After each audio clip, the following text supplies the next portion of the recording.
Welcome back. Before I go any further, I should really address the issue of what this post is all about. The name might suggest that I'm going to tell you exactly how to combat depression in one video that's under 15 minutes long. That's impossible. But let's face it, you knew that before you pressed play. What I'm really going to talk about is a bit of a strategic issue in self-care for depression, or indeed in psychotherapy for depression. And yes, it is about how to have the biggest impact possible.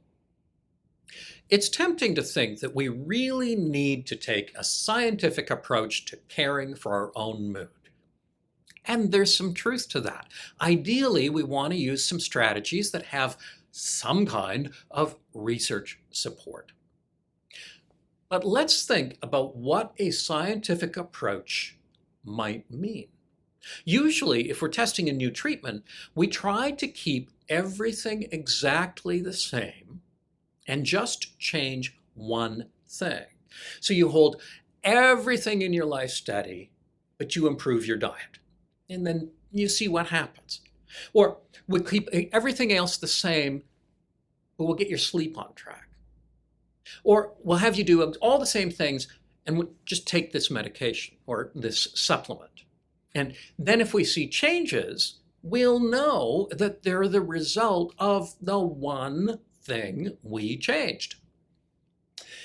So when you're dealing with your own mood difficulties, the temptation is to use that same scientifically rigorous approach.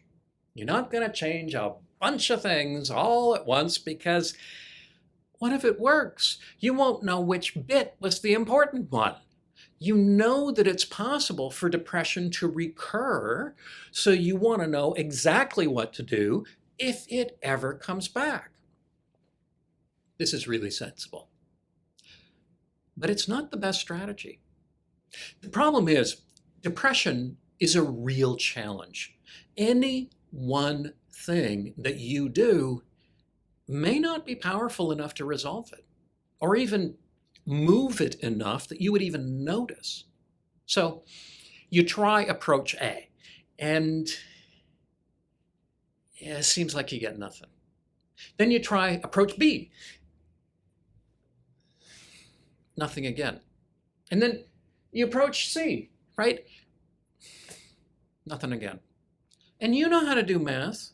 0 plus 0 plus 0 equals 0. None of those things did you any good. And all of them together doesn't amount to much either. But you might go through all of the possible treatments or self-care strategies for depression and find that every single one of them is a 0. Imagine that you're trying to lift a very heavy box and you have a bunch of weightlifters sitting around. So you get Adam to try and, yeah, he can't lift it. Then you try Barry. He can't lift it either. Then you ask Chris. No, she can't lift it. Then Doug, then Evan, then Francis. Nobody can get this thing an inch off the ground. 0, 0, 0, 0, 0, 0. But if you were to get 3 or 4 of them together, you might actually get somewhere. That's what we're talking about. I've been treating depression for 35 years, and there aren't very many people that I thought would get better if they only changed one thing. Now, there's 2 reasons for that. First, I think depression is, to use our earlier metaphor, really heavy. It takes more than one thing to lift it. But the other reason has to do with a problem I address when I'm teaching mental health professionals how to treat depression. The more you talk to a depressed person and the more information you get, usually the less mysterious their low mood becomes. If you look at what's going on in their life right now, how they spend their days, the people around them, their diet, their activity level, the mood problem begins to look kind of normal. In therapy, I often ask what I call the kidnapping question. Imagine we kidnapped the next 12 people who pass in front of this building, and we give them your life. We have them live in your place, eat what you eat, do what you do, see what you see, sleep the way you sleep, and so on. Everything you do, we'll have them do. And we'll leave them there for the month. At the end of the month, we come back and we ask them, how are you doing? And I ask depressed people, what do you think they would say? And they virtually always say the same thing. I think they'd be depressed. Maybe a little more, maybe a little less, but in the same ballpark. And I kind of agree. When I find out about a person's life, frankly, I often think, I wouldn't be doing as good as them. Now, it's still depression, but it's less mysterious. If we keep this lifestyle exactly the same, it's probably not going to go away. As I often tell clients, if nothing changes, nothing changes. My clients have usually been very aware of this. They're miles ahead of me, but they've often been focused on why they're doing what they're doing. They feel awful. So of course they can't sleep properly, and they can't get worked up about exercising, and they don't eat very well because they're not hungry. They don't feel like eating, and they don't want to see people, and they focus on all the bad stuff going on in their life. Why? Because they feel so crappy. They feel bad, so they live a depressive life. The way they live today is a product of the depression.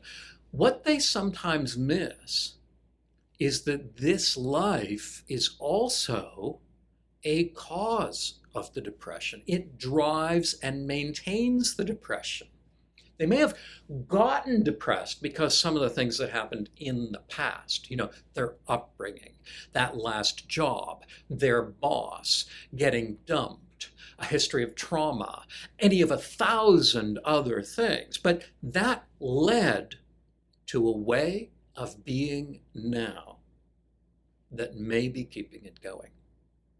So if we change just one aspect of that, the others are probably sufficient to keep the depression in place.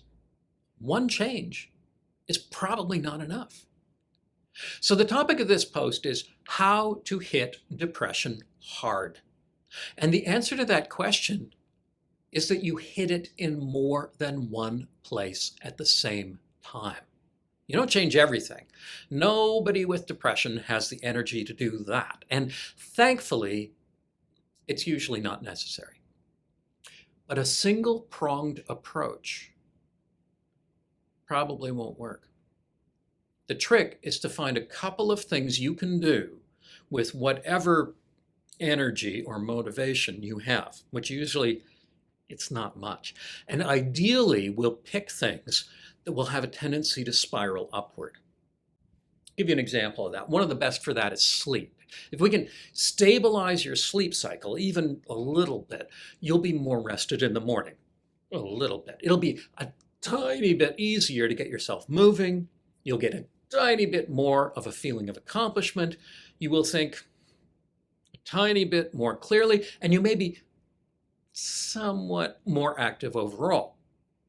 And the result of that is that it will feed forward and make it a tiny bit easier to sleep the next night, pushing all of those spirals a bit more.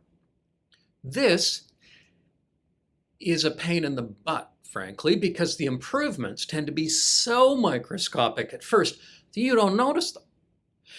But if we can get that spiral operating, they gradually get stronger to the point that you think, wait a minute, I didn't used to be able to do this. You begin to notice hints of improvement. If you stay on course, and if you don't give up when those benefits don't appear right away.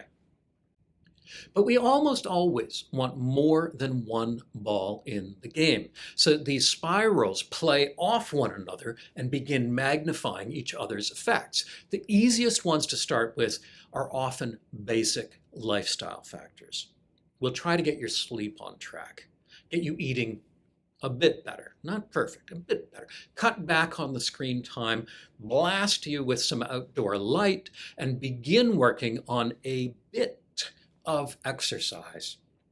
People often hate this stuff because it doesn't address why they got depressed in the first place.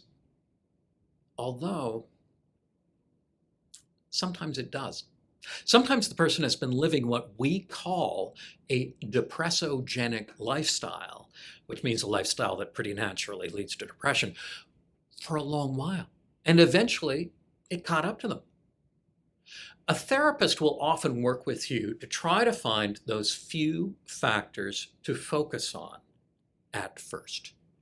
But some people already know what they are, and they can get started in advance of therapy. It is not my place to tell you what yours might be, because I've never met you and I don't know anything about your particular circumstances. But to sum up, how do you hit depression hard? By hitting it in more than one place at the same time. Thanks for watching. If you like videos like this, please press subscribe. And if you're interested in my books, you can find them at bookstores and online booksellers. See you again.